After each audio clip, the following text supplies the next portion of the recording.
more you look at it, the worse it gets.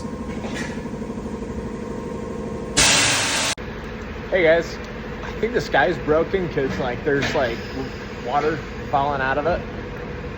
I don't know, just kidding. Yeah, here in Utah we don't get rain very much in the summer months, and so when it comes back around in the fall, it kind of catches us all off guard, just like this customer. The more you look at it, the worse it gets. So you guys, this is dangerous for a multitude of different reasons, not the least being that you can hydroplane on bald tires like that, and probably the most being that if tread gets down to that point, then you have a blowout on your hands, just like that customer.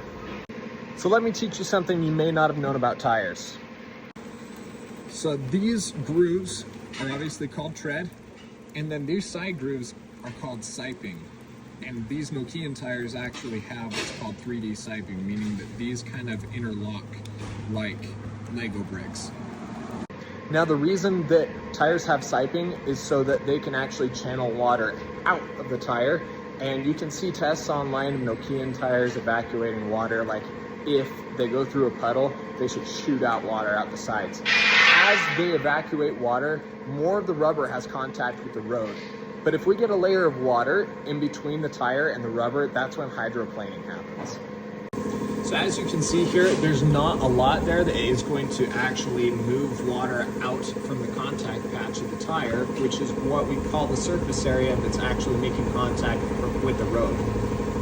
So when do my tires need to be replaced? That's a question I get all the time, and what I tell people is that depends entirely on how much traction you want.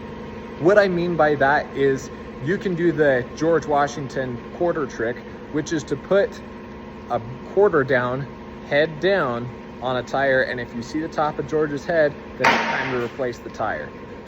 But like with all other maintenance, you guys, if you leave it till that point, then we obviously sacrifice some performance on these tires. Does that really keep your family safe? Now, the answer to that, guys, obviously depends on the season. But in a season like this where we're coming up on winter, I would definitely make sure that we've got some good tread left on your tires. Now go to your local tire shop, or you can buy a tread depth gauge from an auto parts store that can tell you, hey, do I have less than 4/30 seconds? Then it's time to replace them.